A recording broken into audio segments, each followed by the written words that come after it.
Hello, could you introduce yourself for me, please? Hello, yes, my name is Liz Kessler. I'm an urban designer, and I've always been really interested in how places work and they improve people's quality of life. I've worked for many years in areas of multi-deprivation under what was the previous government's New Deal programme, and tried to make sure that the streets, the parks and the area around the social housing estates really work for them. And more recently I've been working on a walking strategy and with people putting together neighbourhood plans. Thank you. For sustainable green-blue cities, we need interdisciplinary approaches. What does it take to get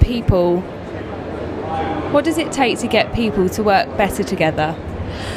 I think it takes vision, leadership, will, and trying to inspire people to deal with complexity.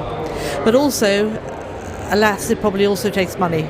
I was very fortunate in the job that I had in Islington, where I was working in a very multidisciplinary way, an interdepartmental way, and we got a document agreed which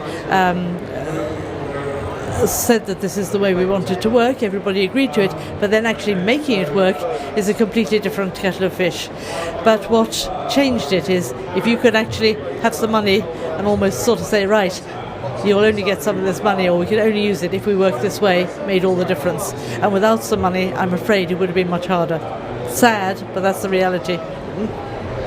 Do you have any examples that you could give me? Well, I suppose I've referred already to one example. My work in Islington in particular, where I was very, very fortunate because I was working with somebody who was the director of planning and regeneration, who was very supportive. Without him, it wouldn't have been possible. And as I say, we managed to get a strategic approach which was adopted, quite easy to get adopted, everybody signed up to it, but then to get it actually implemented was much, much harder.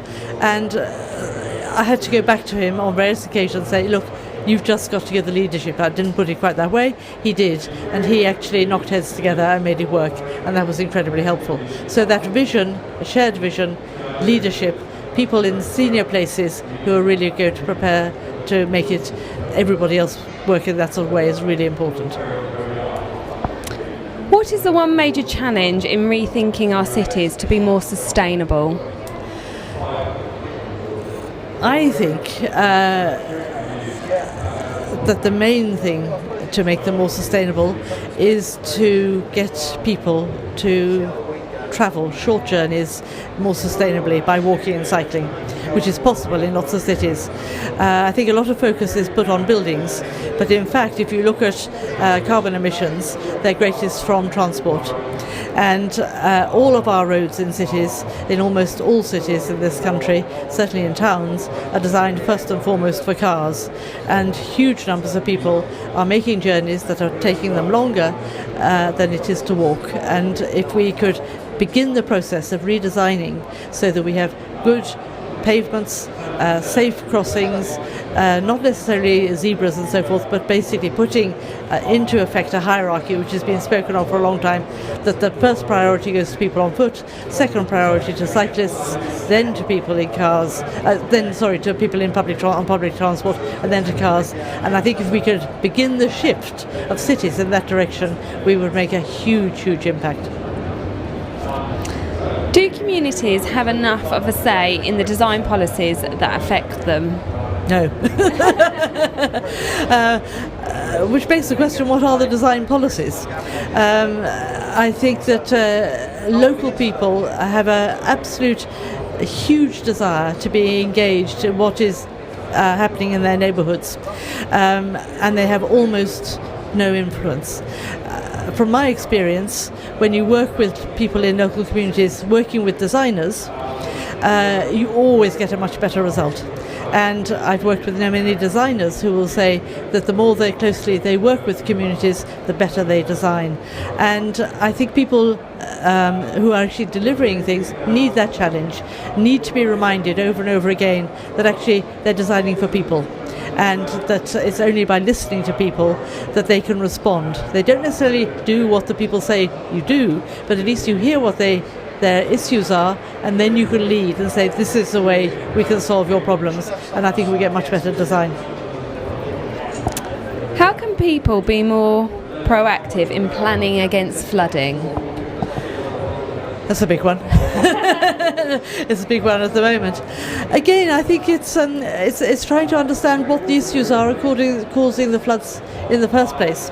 And I'm been very impressed. It's not an area of expertise I have at all, but I just have been impressed by some articles that I've read in the newspaper, particularly in The Guardian, looking at the real causes. And sometimes when you look at the causes, you come up with untypical solutions. And I think that the more people can actually listen to those, the better.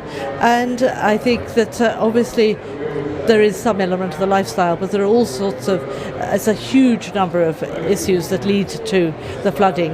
It's the climate change which is affected by the way we live our lives, it's the number of vehicles, it's the amount of hard surfacing, it's the way we're farming. It's very complex, but actually the more people can understand, the more influence they can have, and the more influence they look at absolute causes rather than tinkering with the effects. Do you have a view on SUDS and how it works in the public realm and the provision of amenity? Yes, it's not an area that I pretend to have any expertise in. I've seen places that are designed with gullies and runoffs for SUDS, and I think it has a huge impact, in fact, on improving the environment.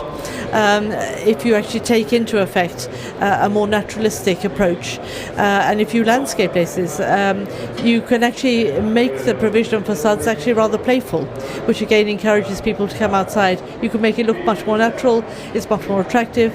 The area where I've had some experience is on with paving stones that are permeable, and that can look very attractive.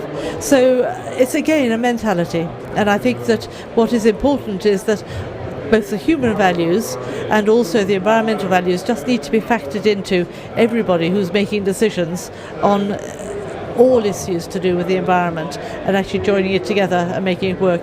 And I think if it's actually presented in a way that improves people's quality of life, then they'll all support it. If they see it as being more expensive and not improving their quality of life, they won't. So it's looking into examples where it's well done and seeing this is how it is. This is what you'd like, isn't it? Yes. Sorry. Thank you very much.